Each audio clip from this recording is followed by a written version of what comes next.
Bonjour à toutes et à tous, heureux de vous retrouver. À la demande générale, c'est beaucoup dire, mais en tout cas manifestement, certains ont besoin d'entendre ma douce voix pour s'endormir.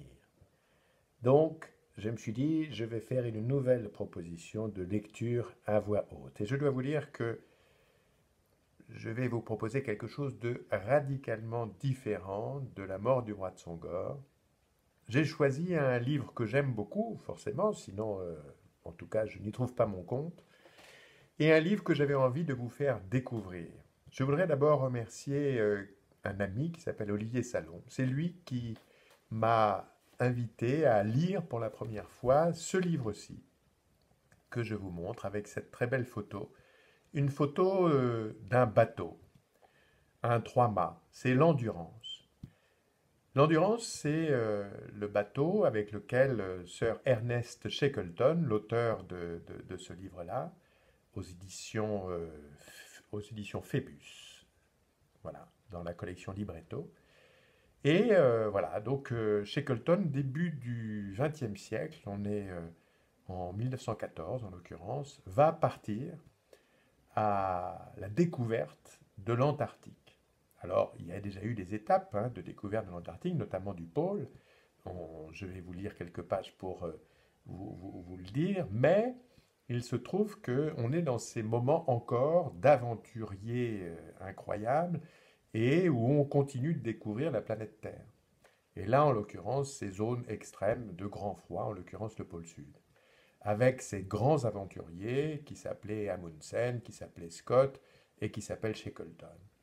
Il a été anobli, on va comprendre pourquoi, et le livre, c'est donc toute cette expédition qui a eu lieu à partir de fin 1914.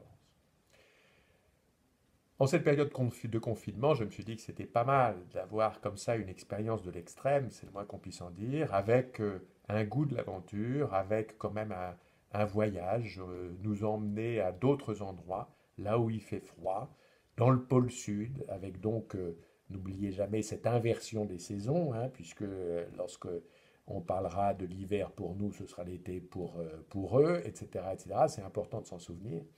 Et en tout cas, voilà, avoir le goût du voyage et le goût de cette aventure au jour le jour, avec nous qui sommes confinés et eux qui sont confinés également, mais dans un tout autre lieu et tout autre univers.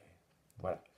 Encore une fois, c'est une autre langue, c'est complètement différent de La mort du roi de Sangor. J'espère que certains y trouveront leur compte.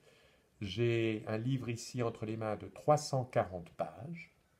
Donc de manière très mathématique, je vais en lire entre 12 et 15 par jour. Voilà.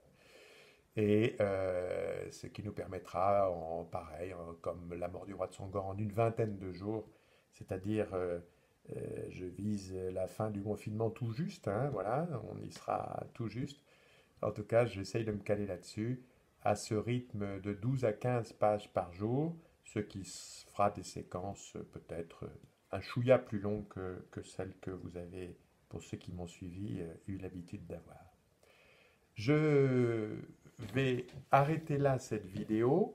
Le premier chapitre sera un chapitre en lui-même. Je l'arrête là parce que, voilà, comme ça vous permet d'avoir juste le contrat. Vous n'êtes pas obligé d'aller au bout. Et puis pour ceux qui voudront rejoindre après, ils auront le contrat de départ. Et aussi parce que j'avais envie de partager ceci avec vous qui est la carte de l'endroit où vont naviguer nos camarades anglais. Donc vous avez ici la mer de Weddell, vous avez quelques noms qui sont indiqués sous mon doigt ici, les îles Sandwich, si mon souvenir est bon. Et puis par exemple on voit la Géorgie du Sud qui n'a rien à voir avec d'autres Géorgies. On voit ici la Géorgie du Sud, c'est-à-dire l'endroit d'où partiront les navigateurs en question. Et puis des endroits un peu plus connus comme évidemment le Cap Horn et puis ici les îles Malouines, les îles autrement appelées Falklands. Voilà. Et ici la mer de Weddell dont il va être largement question. Voilà, donc si vous voulez de temps en temps vous référer à cette carte, n'hésitez pas, c'est sur cette vidéo-ci. La prochaine vidéo, c'est donc le premier chapitre lui-même de L'Endurance, le livre de Sir Ernest Shackleton. Eh bien écoutez, au plaisir de se revoir.